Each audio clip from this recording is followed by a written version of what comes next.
ಎಲ್ರಿಗೂ ನಮಸ್ಕಾರ. ಸಮುದ್ರ ಸಂಚಾರಿ ಮಿನಿಲಾಗ್ಸ್ಗೆ ಸ್ವಾಗತ. ಡೇ 4 ಮರ್ಚೆಂಟ್ ನೇವಿಲಿ ಸಂಬಳ ಎಷ್ಟು ಕೊಡ್ತಾರೆ?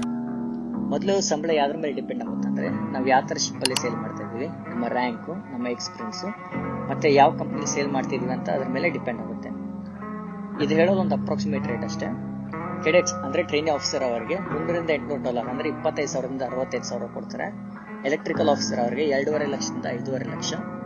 ಥರ್ಡ್ ಆಫೀಸರ್ ಮತ್ತು ಫೋರ್ತ್ ಇಂಜಿನಿಯರ್ ಅವರಿಗೆ 2 ಲಕ್ಷದಿಂದ 3 ಲಕ್ಷ. ಸೆಕೆಂಡ್ ಆಫೀಸರ್ ಮತ್ತು ಥರ್ಡ್ ಇಂಜಿನಿಯರ್ಗೆ 2.5ರಿಂದ 5 ಲಕ್ಷ ಕೊಡ್ತಾರೆ. ಚೀಫ್ ಆಫೀಸರ್ ಮತ್ತು ಸೆಕೆಂಡ್ ಇಂಜಿನಿಯರ್ಗೆ $6,000 ಹಿಡ್ಕೊಂಡು $10,000 ಅಂದ್ರೆ 5 ಲಕ್ಷದಿಂದ 8 ಲಕ್ಷ ಕೊಡ್ತಾರೆ. ಕ್ಯಾಪ್ಟನ್ ಮತ್ತು ಚೀಫ್ ಇಂಜಿನಿಯರ್ಗೆ $9,000 ಹಿಡ್ಕೊಂಡು $15,000 ಅಂದ್ರೆ 7.5 ಲಕ್ಷದಿಂದ 13 ಲಕ್ಷ ಕೊಡ್ತಾರೆ. ಇನ್ನು ಮಿಕ್ಕಿದ ರೇಟಿಂಗ್ಸ್ ಅವರಿಗೆ $1,000 2,000 ಅಂದ್ರೆ 80,000 ಹಿಡ್ಕೊಂಡು 1.5 ಲಕ್ಷದವರೆಗೂ ಕೊಡ್ತಾರೆ.